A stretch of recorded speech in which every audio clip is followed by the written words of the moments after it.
Hello. In today's breaking news, here are the top stories. Pontiac Vibe 2002 model will not crank and will not start. And according to the customer's complaint, she says she replaced the battery with the one that will start with some other car, but still back on this very car, it will not crank and it will not start.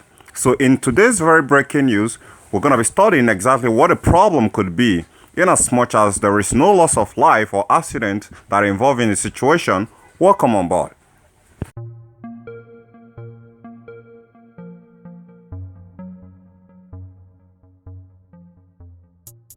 Telling you today is the first thing first is gonna check the battery power between these two terminals and make sure that they are at least up to 12 to 12.5 volts, and that's exactly what we get right there. And the next thing that we want to do again is to confirm what she said by trying to start the car, which we did. Now, in the case of crank no start for Pontiac Vibe or Toyota Corolla, Toyota model, that's automatic transmission system. You want to make sure that the car is on the park, because if it is not in the park, it's not going to send power to the Kickstarter to actually start the car. So we did actually confirm that. Now, as we started, we didn't hear any sound, no clicking sound, no cram sound. So without that, in as much as we're not hearing that sound, we're certain that certain places where the problem could actually be. So now the next thing we want to do here is to come over here and pop this fuse box open. It's somewhere here. Just press the tab, you push it in like this, and you get it out. Now, I don't have time to start going through all the details around this very place. I know, of course, there are gonna be some other things which you want to see right there that can be of very interest of note to you. So what we're doing straight is just to run a diagnosis fast on it and know exactly what the problem is. Whereby I'm gonna test all these fuses and make sure that none of them actually burnt, none of them actually blow out. And we do that. If you have your multimeter, set it to continuity test and perform and test all these fuses for continuity. And we actually did a continuity test, and it proved that all these fuses that are here that are very healthy. Now, the next thing we want to do there is to pull out this socket, because we believe this socket here could be having a link to the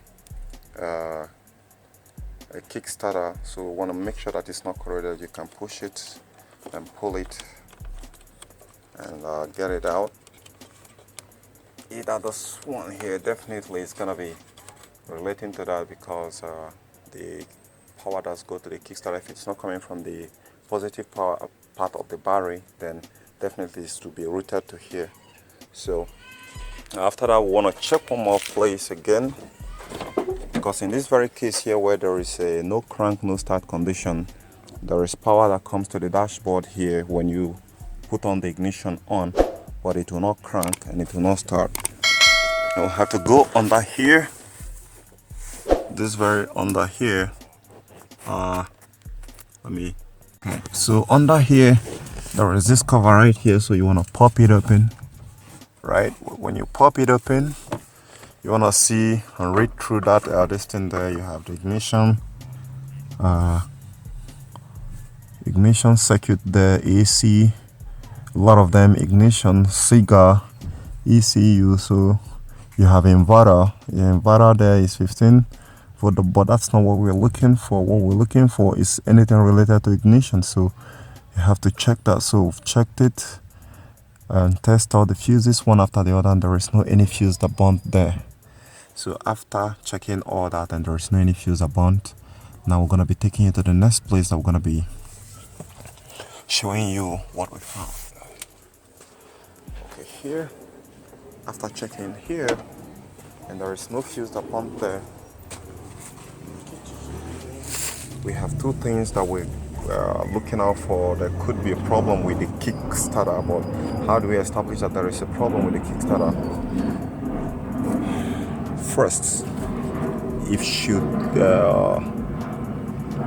it's gonna be a Kickstarter thing, you will have to lose out this entire inlet manifold. But before losing that, we want to perform a test to know if actually the Kickstarter is a problem.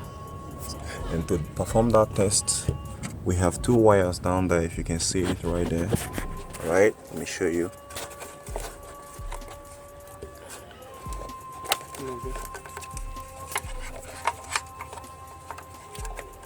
Okay, you see these two wires here? This one, you're gonna pull it from the Kickstarter and test it. If it gets 12 volts when you're trying to crank the car, then it's okay, then you don't need to do anything further. But if this very one that is here, this is from the mains from the battery. So this one here, someone should help you to try to start the car. If it gets 12 volts from here, or the battery power from here, then it means the circuit is intact. Then what the problem you're gonna be fixing is this Kickstarter here that you're gonna be needing to replace. Now to get this one out, you have a lot of surrounding bolts right there. You have 12, 12, 12, 12, 12 here. Then you want to make sure that every bolt that concerns this, you want to get it all the way. There are pipes there which you're gonna be needing to remove, and this one here, and some other pipes right there. Be careful not to get anything broken, right? And the throttle position sensor, as much as this other one down here. You want to pull out the wiring harness, and it can be very simple as you pushing the tab and pull it back. The same thing applies to that very place. Then this one here is secured by 10mm bolts. 10mm also, you can lose that one out. Then as for the kick, in order to be able to lose it out, you're going to be needing 14mm. The first one is actually holding it in place from underneath there, from left to right, while the second one is right on top of it and it's right there. Now if suppose you've not replaced it for the first time and you're going to be replacing it, you're going to be needing a little hammer to tap on it, because if you don't tap on it, it's not going to get out. You can see, just tap it somewhere around here, not here, so that if you still want to use this one again, you don't get to damage the magnets that are inside here. But here there are some set of 4 brushes that are within this very place here for the amateur, or the amateur. So you hit it here, tap it gently, you tap it both ways, you should be able to come outside. And when you get it out, you use the same procedure to get it back in, get another new one back in, and the problem should be solved. So right here, since we've identified that this is where the problem is coming from, we're going to be getting a replacement which you're going to be using to replace it from the stores, parts stores, and we're pretty much going to tell you how it goes on later. But I'm 95% sure that this is where the problem is. So as soon as we get this replaced, this car should be able to fire up and start.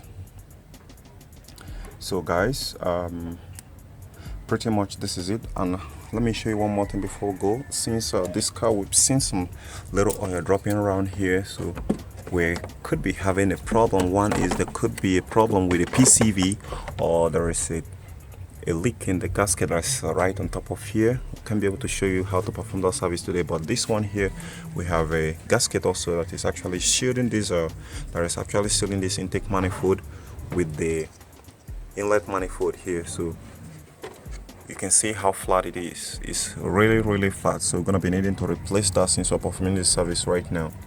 Now, other thing you want to do also before you go, that's going to be the last tip I'm going to be giving, is you want to make sure that you see that crank over there. You want to make sure that you turn on the crank. You try to turn over the crank, because sometimes the engine could be hooked. But pulling out the dipsticks and seeing a quality oil inside right there, as you can see right now, gives me every assurance that the engine is not hooked. There is oil in there, and except if the oil pump failed. So you want to make sure that you turn that engine over to make sure that it's not that it's hooked that is actually causing the problem. So guys, gotta catch you guys later. It's Dr. Cool Auto Fix. If you find this very helpful, give me a thumbs up, subscribe to my channel, share with your friends, and have a good one. Bye for now.